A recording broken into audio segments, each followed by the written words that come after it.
जय जगन्नाथ मु पपुन आज भी एक सुंदर कहानी आपण मानक पाई। गोटे कृषक तार दी माण जमी थाए। से जमी रे से धान चाष कला। भल धान भी फसल हैला। मार्केट रे बिक्री कला धान बहुत भल पैसा हैला। से पैसा रे आउ किछि से जमी किनिला। ता हाथ रे बहुत भल चाष हुए से सी आउ किछि जमी किनिला। चाष कला से जमी रे पुणी से भी बहुत भल फसल हैला। से भी बिक्री कला। आस्ते आस्ते आस्ते आस्ते से बहुत बड़ चाषी हो गला। बहुत जमी किनिदेला। एकुटिया तो पारिबो नाही। गोरु गाई रखी थाए। से भाविला मु किछि कर्मचारी रखिबी जी मो धान गछ मो बिल बाड़ी मो गोरु गाई को जत्न नब बुझीब भल करिब। 4-5 जन को डाकिला इंटरव्यू पाई। बाबुरे तमे चाष विषय कौन जानिच? कहला हाँ चाष करदमु ये करदमु से कर जहाँ भी हो से बुझी पाइला किछि नाही। से जो 3-4 जन इंटरव्यू पाई आसीथिले तांको कथा किछि बुझी पारला नाही। कहला हो ठीक अच्छी आउ किए भल पिला आसीबो इंटरव्यू नवा रखिबा। से रिजेक्ट करदेला। से 4 जन रिजेक्ट करदेला। आउ 3-4 दिन पर गोटे 26-27 वर्षर युवक आसिला। कहला आज्ञा मु आसी आपण काम करी इंटरव्यू पाई आसी। कहला हो ठीक अच्छे बसंतु। बसिला। कहला चाष विषय रे तमे कौन जानिच कुह? सेठू युवक जनक कहूची टिके मन ध्यान देकी शुणुतु आज्ञा। से जो इंटरव्यू पाई जे आसी थाए 26-27 वर्ष पिलाटी से कहू थाए if I can sleep when wind blows. ये चाषी जन को बुझी पारला नहीं किछि। चाषी जन को भाविला हाँ मत बहुत भल कहूँ रखीदवा छाड़ हाँ हो ठीक अच्छे तू कालठू काम को आ। काम कला। संध्या समय कलाहांडिया मेघ पवन बहुत जोर आसिला आरंभ हो जाई थाए। ये सेठू चाषीटी शोई थिला। देखिला पवन बहुत जोर से आसी वर्षा भी बहुत जोर आसलानी कौन करबा। एकु आसिक डाकिला ता गोरु गाई सब ठीक से रखिबा पाई धान चाष ठीक से बांधिक रखिबा पाई।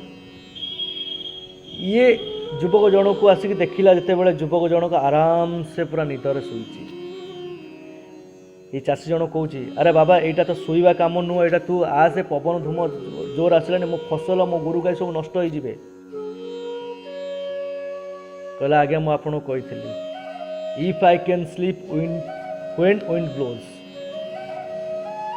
कहला पागलटा एटा कौन कहूची कौन केमिति पिला को मु रखीदेली कौन कली या द्वारा किछ होबनी मु जाइकी देखे।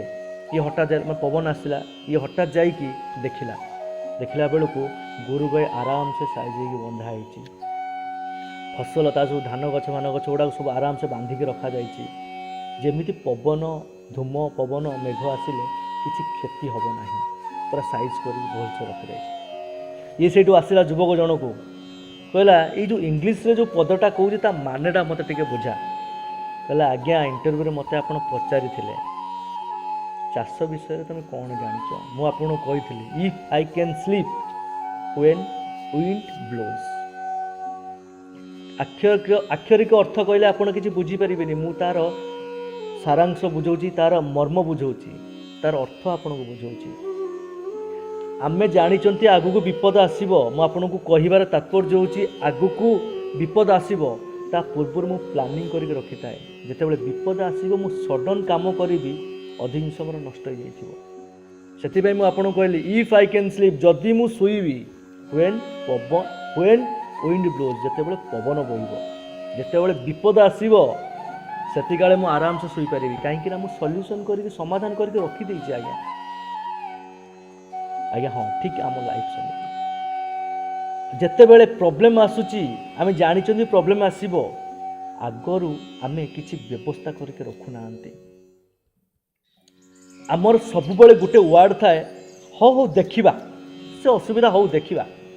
ए देखिबा कहीकि आपण जीवन बहुत किसी नष्ट हो जाई थाए आज्ञा।